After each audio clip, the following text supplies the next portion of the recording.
I've spent 10 years as a United States Forest Service ranger. A couple of my favorite stories both involve fire patrol during the summer months when we were enforcing fire restrictions. The first was a dude at a beautiful area. He was camped next to a lake. About 100 feet from his camp was a giant reflective yellow sign that read, "No camping or fires within a half mile of the lake." When approached and asked if he'd seen the sign, he admitted he saw it. Puzzled, I asked why he was camping there and why he had a campfire. He replied that he admitted seeing it and that he was easily a mile from the lake, so he should be fine.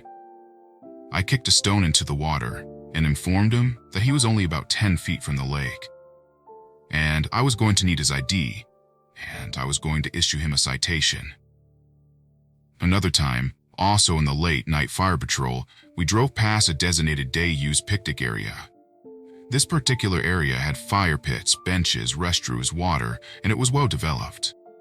Right outside the picnic area was this old trail that led to a bridge site where the bridge was removed. Due to this, we had placed a Carsonet sign, post, slender brown fiberglass post with information stickers, trail markers, and warnings. This particular post had stickers art that said the area was closed, no fires, and to stay on the designated trails, and an American flag at the bottom. We roll up to a raging fire at this site, a fire so big and so close to the Carsonet sign that my stickers are literally bubbling and starting to melt due to the heat. Pretty angrily, I asked who wanted to be responsible for this blatant violation. The oldest guy there says he'll take responsibility for the party, follows me to my truck, and proceeds to give me his ID. In his police badge holder, he was a local police officer. I was floored. I gave him a stern lecture about reading signage and ultimately damaging government property. Endless stories though. Suicides, ATV accidents, bears attacks, which are very sad. Far too many Boy Scout violations to count. Poachers, murderers, public nudity, sex in parks, underage everything you can imagine, life flight helicopters, forest fires, and air tankers, fire crews, enough said there, etc. But all in truly, I missed the million-acre office. The woods, the trees, animal encounters, the occasional well-informed forest visitors, and the endless views, vistas, and sunsets. Getting paid to hike, mountain bike, dirt bike, snowmobile, jeep, and play outside for 10 years was clearly something I'll never forget. Anyways, I know my stories were more of stupid people than really creepiness. But I don't really want to go into the sadness of saying that I found dead bodies in the woods as typical people would. But hopefully this story was enjoyable nonetheless for you.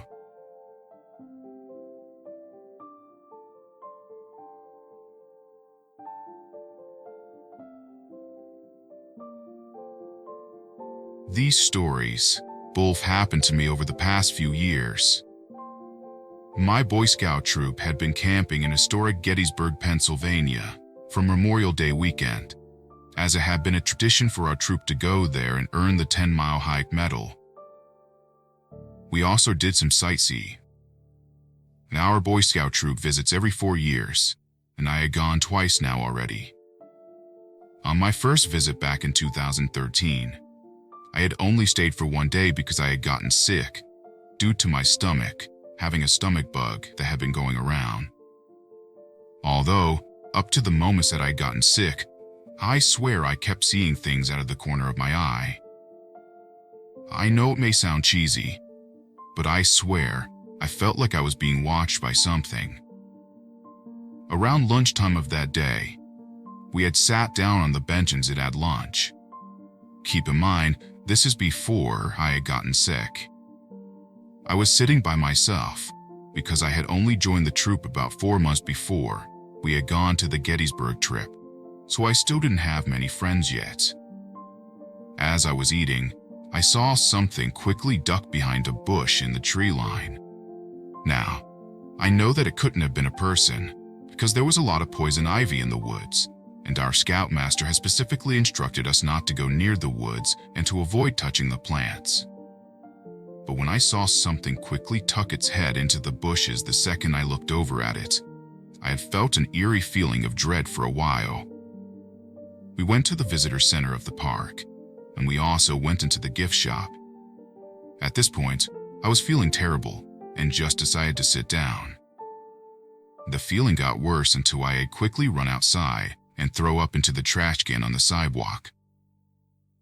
My scoutmaster asked if I wanted to go back to camp, so I agreed and went to my tent. At this point, it was 3 o'clock or so. I called for a ride home, but my family lives almost 2 hours away from Gettysburg, so they weren't exactly going to be getting me immediately. I decided to go to sleep in that time. When I woke up, my parents had showed up, and they just told me to rest in the car. I had gotten in the car and went on my way home. Before we left Gettysburg, as we went down the battlefield, I saw a mist from a certain patch of the window, right near where I had been resting my head. Then, that was it for my Gettysburg visit. Now fast forward 4 years to 2017. I was 16 at the time, and I was planning on trying to not get sick and enjoy the weekend.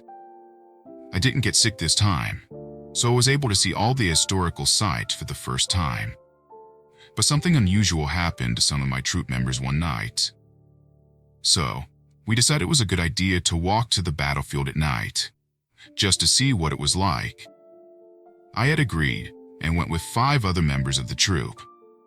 By the time we walked from our campsite to the entrance of the battlefield, 2 of the guys decided to turn around because they were afraid of the park at night. So they headed back, leaving 3 of us. We walked into the battlefield, but only got about 50 yards in before we saw a huge rock get thrown from the road. This rock had to have been 40 to 50 pounds, so I can't explain how it was just showing up out of nowhere like that, other than someone from our troop throwing it. We decided not to stay, so we decided to run away from whoever or whatever tried throwing a rock at us. On our way back, we saw the 2 guys who had left us earlier. We ran right past them and all the way to our campsite. We asked if everyone was in the camp. We ran right past the only 2 people that weren't in the camp, my scoutmaster told us. So, there was nobody from the camp that threw that rock, because nobody else left the camp, and the other 2 guys didn't even enter the battlefield, so it couldn't have been them. To this day, I think back on the situation. I don't believe it could have been possible for some bony-ass kid to throw a rock that big far from the road to the battlefield. Sometimes, these stories cross my mind, but I really don't know what happened to me on both occasions of me visiting Gettysburg, Pennsylvania.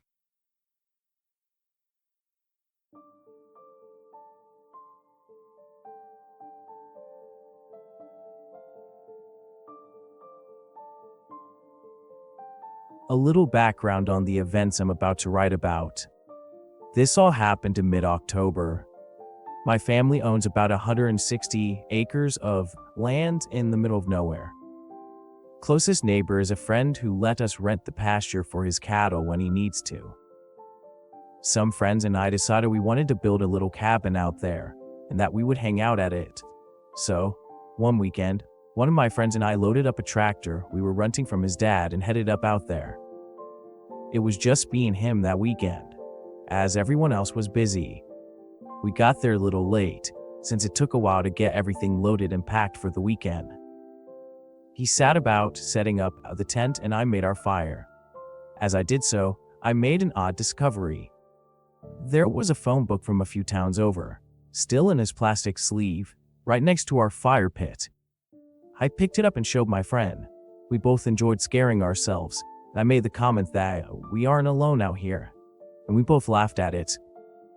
Later that night, we were setting up around the campfire, talking and BSing. There was a big bright moon that night and a bit of breeze which made the whatever leaves were left rustle. It was a little creepy, but we enjoyed the atmosphere. We noticed, however, someone crossing to the middle of the field. their body just visible from the moonlight. At first, it was a little odd. My friend and I discussed for a few seconds if we should confront him, but I made the suggestion that he was probably just taking a shortcut across the field. Although I didn't really like it, it wasn't a huge deal. If we caught him doing it again, then we would confront him, we decided. The rest of the night passed pretty uneventfully. We eventually got in our tent and laid down. We were probably 20 or so feet in the fire pit, which was by that point burning quite low. We talked for a few minutes, and then we go silent, trying to fall asleep. As we're laying there, we hear something. It sounded like quiet footsteps walking around the fire pit. We both look at each other, silent. Then we hear a piece of wood getting thrown into the fire, and it flamed up quite a bit. I grabbed the shotgun I always kept in the tent and quickly racked it. We then heard someone run away, but by the time we got out, they were too far. The rest of the weekend was pretty quiet, and the events of the first night seemed kind of dreamy to us. We just cleared the area for the cabin and cut the stacked trees and cut them for the firewood. Next weekend, we get out there. My uncle was out there as well, and we went to check his game cams. This is where it got much more worrying for us. My uncle told us he was pissed because someone had stolen the batteries and SD cards out of the cameras. We told him about what happened the weekend before, and then parted ways. When we got out there, we noticed that quite a bit of our wood had been cut and stacked, or it was already gone. And we were the last people to camp out there, which means someone had come out of there and taken ourselves. When we went and checked the tractor, which we had left down there, we found it broken into, and the chainsaw which we had left had been stolen. To make a long story short, nothing else so far has happened. I was hesitant for a few weeks to continue with the cabin, since we weren't there all the time. I was worried if it would be an incentive for whoever was there to stay. I'm not sure if it was transient or local or who. If for some reason anything else happens, I'll definitely update.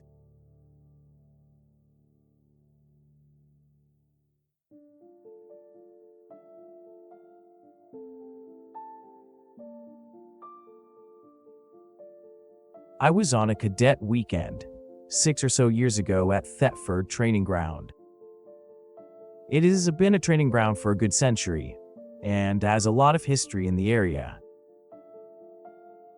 I had a really good time, but a few slightly weird things happened, which no one was able to explain. No large native animals, other than the odd fox or badger, but they tend to steer generally clear due to the nature of the exercises. It's the military, so it involves gunfire. It's quite diverse landscape for England, with open spaces, pine trees with large open clearings, and shrubs dotting across the place.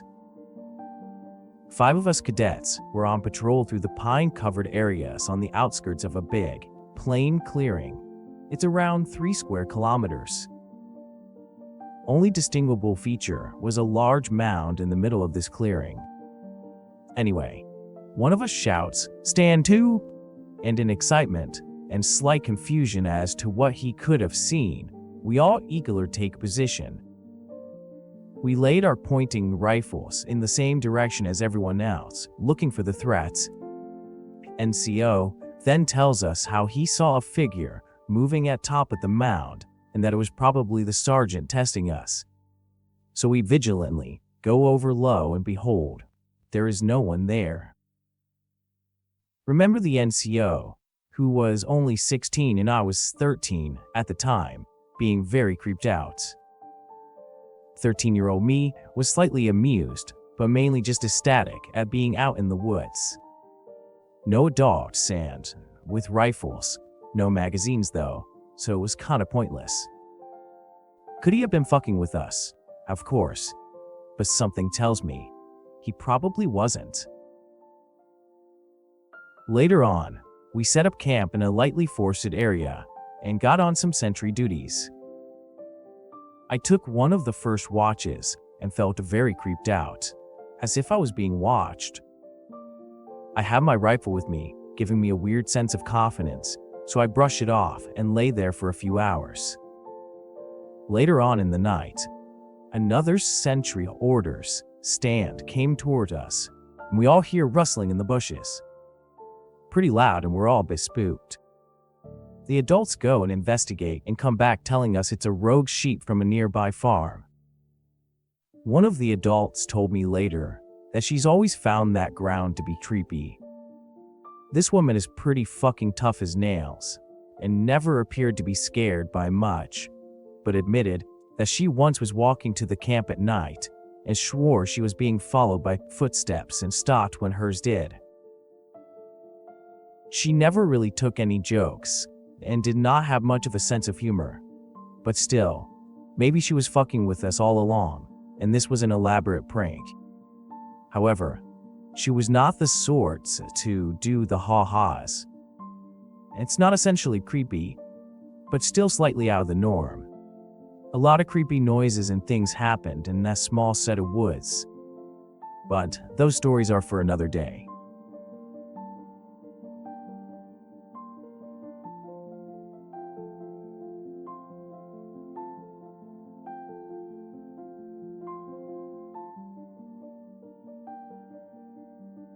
So, I used to hear a ton of stories about ghosts, and also watched a lot of horror movies.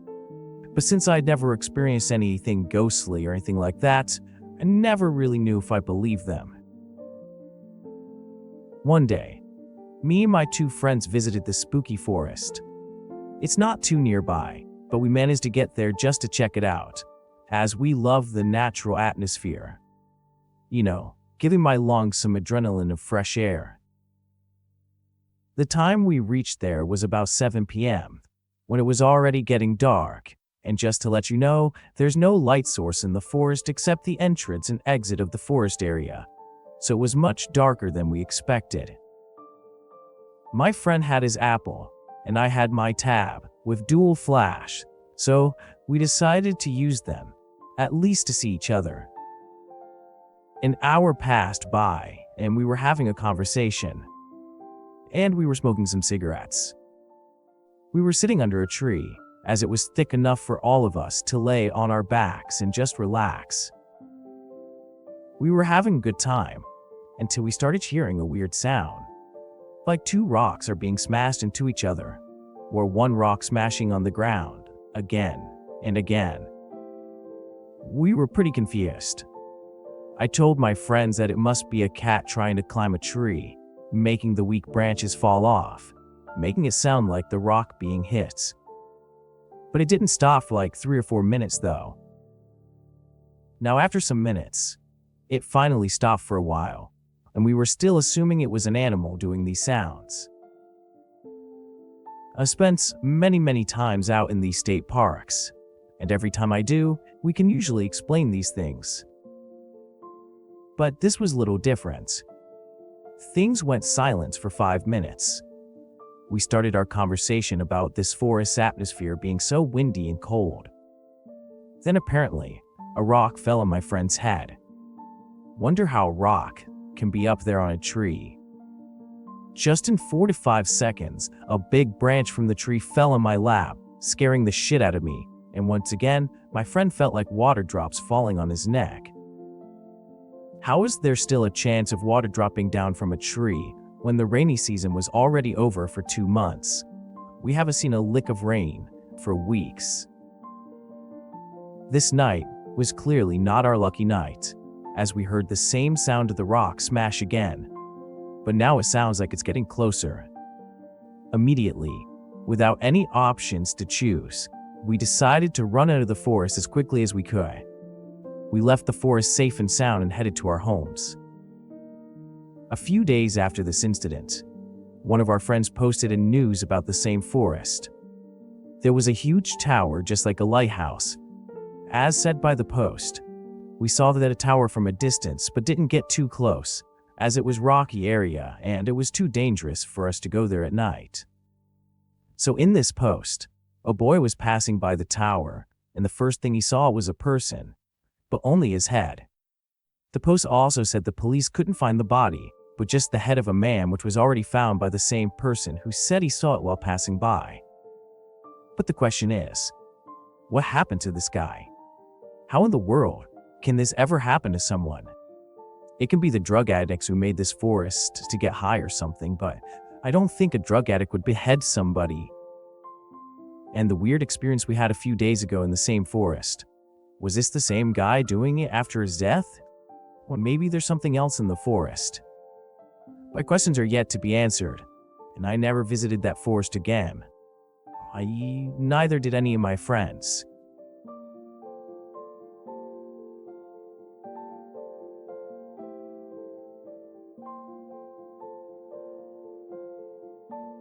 When I was 18, I spent a lot of time in the Gahuda wilderness. My favorite spot was a set of waterfalls, several miles from the nearest parking area. Most visitors just parked in the RV area and swam in the creek right along the gravel road. In the 2 years I hiked those trails, I never saw anyone further than a half mile into the trail. Anyway, one Saturday, I took my girlfriend to see the waterfalls since she had never seen one in person before. We set off on the trail, and not 15 minutes into the walk, she grabbed my arm and got quiet and said she felt like she was being watched and had the heebie-jeebies. I assured her everything was safe. The only thing I'd ever have to worry about in my part of the woods are the occasional bear or copperhead. We continued on, but she could never shake the feeling of being watched. I just figured she wasn't used to the wilderness and was having trouble adjusting. A couple of hours later, we finally reached the end of the trail and had a picnic at the bottom of the falls. After we finished eating, she tried to check her cell phone for messages and started to panic when she realized we had no service. I explained to her that there was no cell reception anywhere around for miles, that we are finally alone and can enjoy the peace and solitude, which of course made her panic. We started heading back almost immediately because she was clearly scared and I couldn't help but smile thinking it was silly. On the way back, I explained to her how many times I'd been out here all alone and never had any problems, but she still couldn't shake the feeling of being watched. We were about a mile from the falls, on the only trail around when we heard someone call from behind. I jumped nearly out of my skin and turned to see a man walking toward us. He had a rifle slung over his shoulder and a heavy beard with his hat tipped low. She took a small step behind me. "What can I do for you?" I asked, trying to sound friendly. "You guys left your cell phone back by the falls," he said. I saw a slight grin behind his beard as he looked at my girlfriend. "Oh, thanks for the assist," I said, extending my hand. He shook his head and told me he didn't bring it, and that it was still sitting up there, and maybe we should follow him back up there to get it ourselves. We politely declined and made our way back down the trail as quickly as we could with him, following us on the trail several feet behind. He followed us all the way back to our car, and she showed me her cell phone when I opened the door. I haven't been back to that particular trail ever since.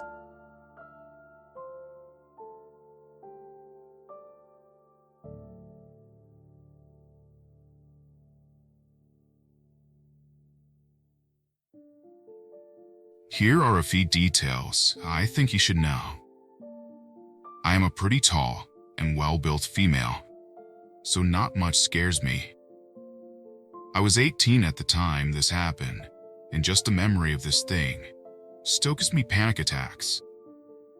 I was working as a seasonal maintenance worker at one of the parks in the Cherokee National Forest.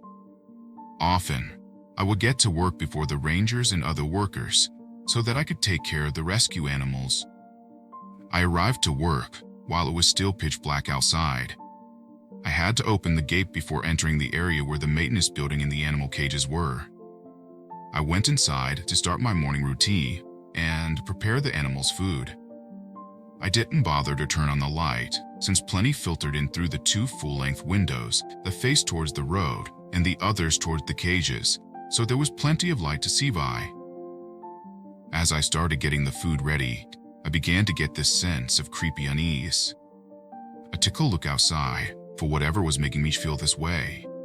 All I could see was a little old woman with tan skin stumbling drunkenly down the road under the streetlights. People walking these roads weren't that unusual, because there is a camping site down the road. Something was off. This little old lady, or man, or whatever it was, didn't seem quite right. Somehow, my unease kept growing as they came closer. Just as precaution, I locked the front door, which is solid steel to keep people from stealing equipment. The front gate was open and the man stumbled through. Keeping the lights off, I ran to the back to make sure the door was locked as well. I sprinted back when I heard the fox and owls making the most distressing sounds I'd ever heard. I could see some frantically trying to get out of their cages while others hid. I thought it might be the old man at first, but what I saw crouching between the cages was something completely different. My unease had now turned into full-blown primal fear. Suddenly everything went completely silent. Then a voice that sounded like my boss, but not quite like him, more like someone trying to mimic the way he talked, called out, but I couldn't understand it. The thing began to come forward in a sort of lurch. Its eyes flinched open, and they were sickly green color. It seemed to glow like animals' eyes do when you shine a light on them in the dark. Then it dropped to all fours and started crawling like some demonic creature from a horror movie toward me. It had shaggy, matted fur and a canine-like appearance, but like if you had mixed it with a human and then hit it with the car, 'cause it was just all so wrong. With a burst of speed, it stood up and slammed into the glass. Its breath fogged up the glass, and it must have stood a good 4 inches from my 5'9" frame. It wasn't huge, but at the time, it looked massive. I was frozen like a deer in the headlights, just staring at this thing. It unhinged its jaw, letting it hang loosely, and the strange voice that sounded a lot like my boss began pleading. "Maggie, open the door. I need your help." I backed up, feeling for the wrench that was just on the workbench. I was not going to take my eyes off this thing. In all my years of exploring these mountains, I have never seen anything like this creature.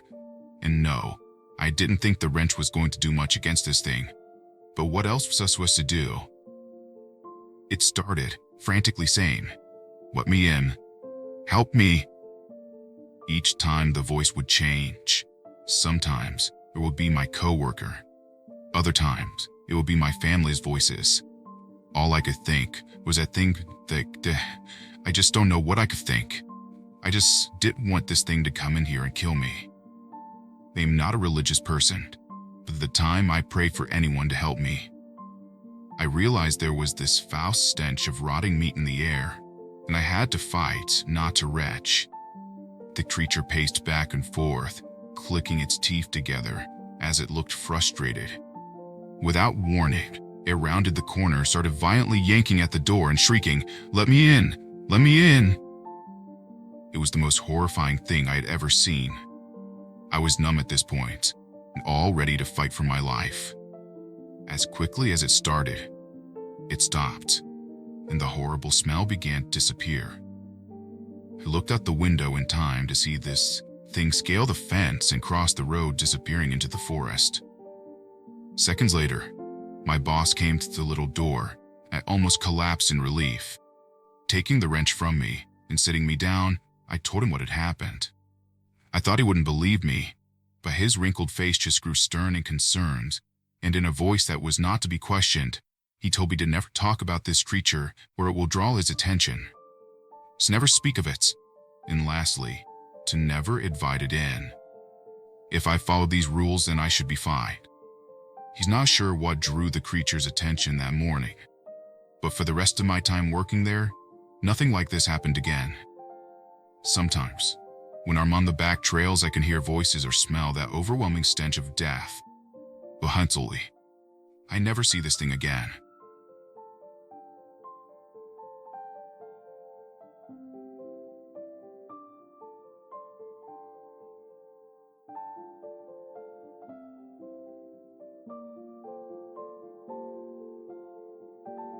I'm doing seasonal work out in Olympic National Park this summer, and I live in the employee housing on the same property as my job. Throughout the summer, I have heard things like a giggle come from my empty room and a sliding glass door close on its own. One night, about a month ago, something wild happened. The building I live in is backed up against an impenetrable coastal rainforest, and some friends and I were sitting in one of the apartment units, chatting, when we all noticed screaming coming from the woods. Initially, we thought it was a cougar, but it kept going and was decidedly human-sounding. Sometimes, it seemed more like sobbing, and in other moments, it was frantic yelling. It went on for about 5 intense minutes, then stopped. Now, the truly terrifying part. About 30 seconds after the yelling stopped, what sounded like a disembodied woman's voice was coming through a radio, started muttering right next to where we were sitting. We couldn't make out what she was saying, and it only lasted a few seconds. It was in the room with us, but we couldn't see anything. When my friends opened the door to make sure there was nobody outside, and we were completely alone. It should also be noted that everyone who lives in the building were all in the same room, so all of us and all the other units were empty. All of us who lived there are puzzled.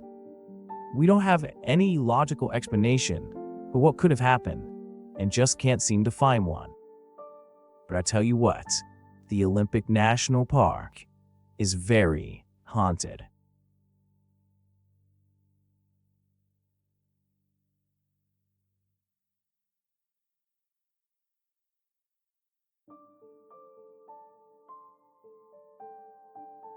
Cedar Hill State Park is a beautiful place with serene views and nature for miles. I work as a ranger for the park, but my job most specifically is to lead guided hikes with visitors. One particular day, I had a family of 4 join me for the day. We take periodic stops on the hike to view and photograph one of the 200 species of bird that live there. Well, after hiking for about 2 miles, we came across a prairie where there was not 1, but 2 mutilated raccoons. Thinking it was strange, but not trying to freak the group out, I mentioned it was most likely a bobcat or coyote kill. We continued on, thinking nothing of it. About 100 feet away from where we found the bodies, we noticed tons of weird carvings in the trees. They were like symbols of some sort. I'm not one to claim I know everything about anything, but these symbols looked awfully close to those you'd see on Masonic buildings. I was starting to get this feeling of unease, and was thinking of bringing this hike to a close, when I also began to notice that everything was silent. No noises from the birds, bugs, or anything else that would be living in the area. At this point, I knew something was wrong, and turned the group around. I found a point that I felt wouldn't look sketchy, so they wouldn't get worried. On our way back, one of the children from the group began mentioning he was seeing a shadow from the corner of his eye. I tried to assure him that it was just a squirrel or something from his peripherals. After what felt like hours, but was no longer than 30 minutes, we emerged from where we started. I looked back behind us, and I swear, I saw a shadow of something big walking back the way we came from. To this day, I really don't know what that was. Maybe it was just my imagination freaking me out more than I already was. But I still can't explain it. And now, I'm definitely extra vigilant when I'm on hikes.